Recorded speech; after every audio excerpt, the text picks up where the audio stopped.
Hello students, मैं मनोज पुरोहित आपका इन online classes में स्वागत करता हूं। आज की इस वीडियो में हम 10th क्लास की गोल्डन एज बुक की second poem my good right hand पढ़ने जा रहे हैं। पोइम का नाम है my good right hand. My good right hand, जैसा कि इसके टाइटल से पता चल रहा है, माई गुड राइट हैंड, मेरा अच्छा दायां हाथ। जब आप इस पोइम को पढ़ेंगे तो इस पोइम से आपको पता चलेगा यहाँ माई गुड राइट हैंड शब्द किसके लिए यूज़ हुआ है। इसकी बेसिक थीम को समझेंगे, कैसे माई गुड राइट हैंड का शब्द को प्रयोग किया है पोइट ने। लेकिन उसको सीखने से पहले हम इस पोइम के कुछ हार्ड वर्ड्स मीनिंग्स हैं जो देख लेते हैं। देखिए, इसमें पहला मीनिंग आ रहा है फेल इनटू।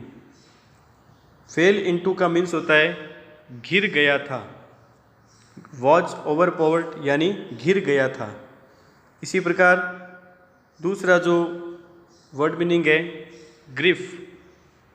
ग्रिफ का मीन्स होता है सैडनेस बिकॉज ऑफ पॉवर्टी, यानी ग्रिफ का मीन्स होता है गहरा दुख। लेकिन यहाँ कविता में, इस पोइम में जो रेफरेंस दिया गया है वो कवि जो है गरीबी के कारण दुखी हो गया है, इसलिए यहाँ पर ग्रिफ का मीन्स है सैडनेस, गहरा दुख, गरीबी के कारण। फिर हम देखेंगे complain. Complain to express dissatisfaction, असंतुष्टि को व्यक्त करना या शिकायत करना। शॉर्ट ट्राई टू फाइंड यानी ढूंढने की कोशिश, खोजने का प्रयास। फिर है इन वेन। इन वेन का मीन्स हो गया विदाउट सक्सेस यानी असफलतापूर्वक। कंपेनियंस यानी फ्रेंड्स, साथी। उसके बाद नेक्स्ट मीनिंग आप देख रहे हैं एक्वेंटेंस। एक्वेंटेंस का मीन्स होता है, आप देख सकते हैं इसमें समवॉट फेमिलियर पर्सन, चिर परिचित लोग। एक्वेंटेंस यानी चिर परिचित लोग। काउंसल यानी सलाह या विचार। ड्रीडेड देयर गोल्ड का मीन्स हो गया were afraid of lending their money, अपना पैसा देने से भयभीत होना, अपना पैसा देने से डरना। Exclaimed, said loudly with confidence, उत्तेजित होकर चिल्लाया, खुश होकर चिल्लाया। उसके बाद लिफ्ट, बूस्ट अप यानी ऊपर उठाना। देन नेक्स्ट जो वर्ड मीनिंग है to build on the sand. To build on the sand, to base a building on a weak foundation यानी मिट्टी का टीला बनाना, मिट्टी पर किला बनाना। एक कमज़ोर बेस पर, एक कमज़ोर आधार पर कुछ निर्माण करना। देन पोइम का सबसे important meaning good right hand, my own effort या सेल्फ कॉन्फिडेंस, यानी यहाँ पर गुड राइट हैंड शब्द जहाँ भी आएगा वहाँ पर हमें क्या पढ़ना है, उसे मेरा प्रयास, मेरा आत्मविश्वास। फिर है रिवाइव्ड। रिवाइव्ड का मीन्स लौट कर आया, रिस्टोर्ड या came back. In fortunes despite. In fortune despite का मीन्स हो गया in spite of ill fortune यानी दुर्भाग्य के बावजूद, दुर्भाग्य के बावजूद। फिर है स्प्रिट। स्प्रिट देखिए SPIRIT नाउन है ये, इसका मीन्स होता है मूड यानी मनोदशा, मूड यानी मनोदशा। उसके बाद है लाइट। लाइट यानी चीयरफुल यानी प्रसन्नतापूर्वक। उसके बाद वर्ड मीनिंग है डार्केस्ट। डार्केस्ट को यहाँ पर सेल्फिश के रूप में पढ़ना है, मीन्स स्वार्थी। फिर है लुक्ड ब्राइट। लुक्ड ब्राइट का मीन्स हो गया looked cheerful in a hope to get my financial their need. Then it means क्या हो गया, प्रसन्न दिखाई दिए। लुक्ड ब्राइट यानी प्रसन्न दिखाई दिए। ये इसके वर्ड मीनिंग्स हैं। इनको पढ़ने के बाद, समझने के बाद हम इस पोइम को अच्छे से समझ सकते हैं। फिर आप देखेंगे अबाउट द पोइम, यानी इस पोइम में कवि ने क्या समझाने की कोशिश की है। इस पोइम में कवि कह रहा है the poem is related with the common theme of poverty and the way how it can removed. इस कविता में गरीबी के एक सामान्य विषय वस्तु को लिया गया है और इस गरीबी को कैसे हटाया जा सकता है इसके बारे में बताया गया है। When the poet fell in grief and some adversity, all his friends and relatives deserted him। यानी जब कवि दुखों से घिर गया था, परेशानियों से घिर गया था, तो उसके सभी दोस्तों और रिश्तेदारों ने उसे अकेला छोड़ दिया। No one came to help him, कोई उसकी मदद करने नहीं आया। He found only lip sympathy from them, यानी सभी उसे संवेदनाएं व्यक्त करते थे लेकिन कोई उसकी मदद नहीं करता था। The poet thinks that trusting other people is like building a castle on sand। कवि ने सोचा दूसरे लोगों पर विश्वास करना तो मिट्टी पर किला बनाने के समान है। यानी हम जब दूसरे लोगों पर विश्वास करते हैं, भरोसा करते हैं, तो वो उसका आधार बहुत ही कमज़ोर होता है और वो कभी भी गिर सकता है, यानी हमारा विश्वास कभी भी टूट सकता है। Therefore he decided to believe in God, इसलिए उसने भगवान पर विश्वास करने का निर्णय लिया। And the hard work to be done by himself, और अपने द्वारा किए जाने वाले हार्ड वर्क, कठोर परिश्रम पर विश्वास करने का उसने निर्णय लिया। यानी अब कवि किस पर विश्वास करेगा? किसी दूसरे लोगों पर विश्वास नहीं करेगा, बल्कि अपने द्वारा किए गए हार्ड वर्क और अपने भगवान पर, दो चीज़ों पर वो विश्वास करेगा।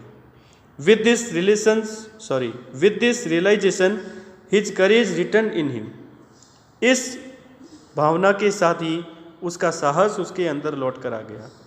ही ओवरकेम हिज सोरो, वह अपने दुखों से ऊपर उठा। एंड सून बिकेम प्रॉस्परस, और जल्द ही वो संपन्न, समृद्ध, अमीर बन गया।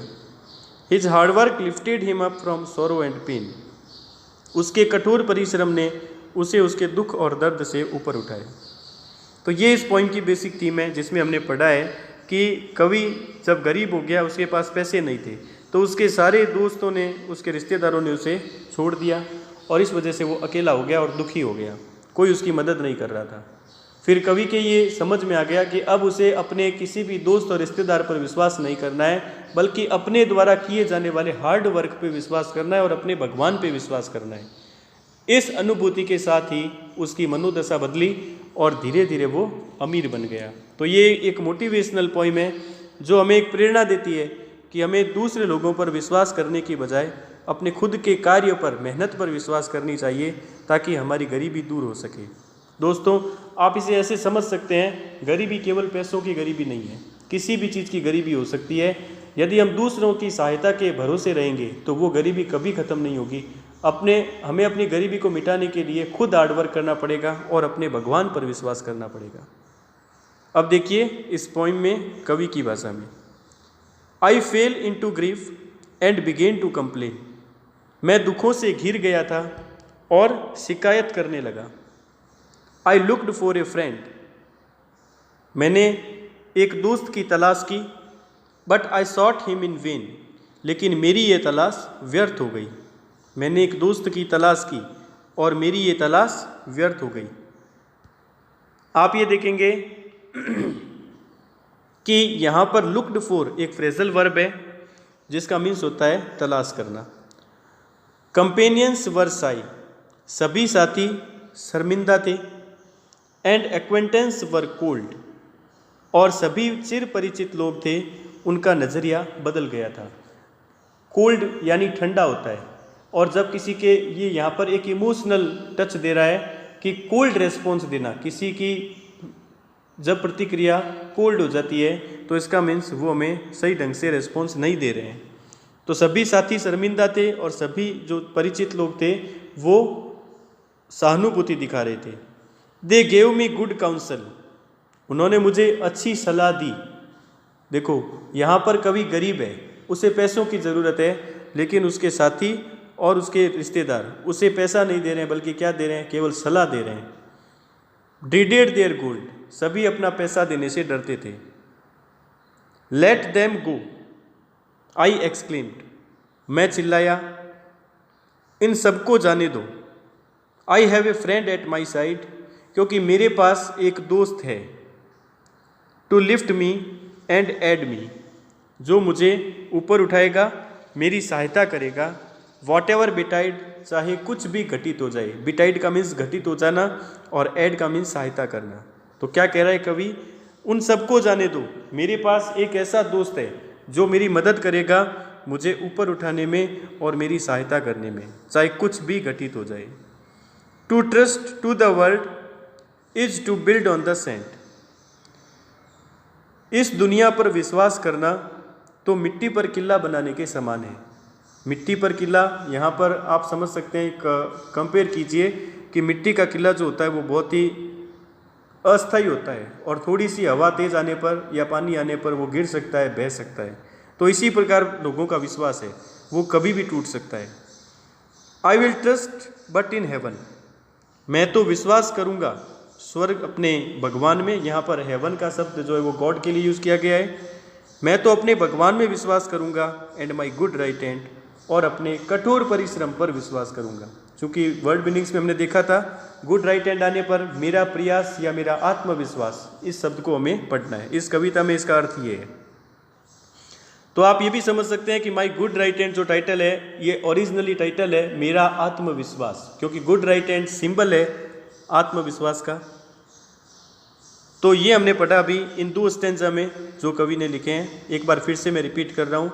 आई fell into grief and began to complain, मैं दुखों से घिर गया था और शिकायत करने लगा। I looked for a friend, मैंने एक दोस्त की तलाश की, but I sought him in vain, लेकिन यह तलाश व्यर्थ हो गई। कंपेनियंस वर साई, सभी साथी शर्मिंदा थे। एंड एक्वेंटेंस वर कोल्ड, और सभी चिर परिचित लोग, उनकी संवेदनाएं उसके कवि के लिए मर चुकी थी। दे गेव मी गुड काउंसिल, उन्होंने मुझे अच्छी सलाह दी। एंड बट रिडेड देयर गोल्ड, लेकिन अपना पैसा देने से वो डरते थे। सलाह देते थे लेकिन पैसा नहीं देते थे, जबकि कवि को सबसे ज़्यादा ज़रूरत पैसों की है। Let them go I exclaimed, मैं चिल्लाया उनको जाने दो। I have a friend at my side, क्योंकि मेरे पास एक ऐसा दोस्त है। To lift me and aid me whatever betide, जो मुझे ऊपर उठाएगा, मेरी सहायता करेगा, चाहे कुछ भी घटित हो जाए। To trust to the world is to build on the sand, इस दुनिया पे विश्वास करना तो मिट्टी पर किला बनाने के समान है, यानी अस्थायी है, जो टूट सकता है। I will trust but in heaven, मैं तो भगवान पे विश्वास करूँगा। And my good right hand, और अपने कठोर परिश्रम पर विश्वास करूँगा। तो इस पोइम के जो वर्ड मीनिंग्स हैं उनको आप थोड़ा ध्यान से देखेंगे, और ये जो 2 स्टेंजा हमने अभी क्लियर किए हैं इनको ध्यान से पढ़ेंगे, इनके अंदर के इमोशन को समझने की कोशिश करेंगे, पोइट ने क्या कहा है। इसके आगे नेक्स्ट वीडियो में बताएंगे आपको। अभी आप इसका ध्यान से अध्ययन करें। धन्यवाद।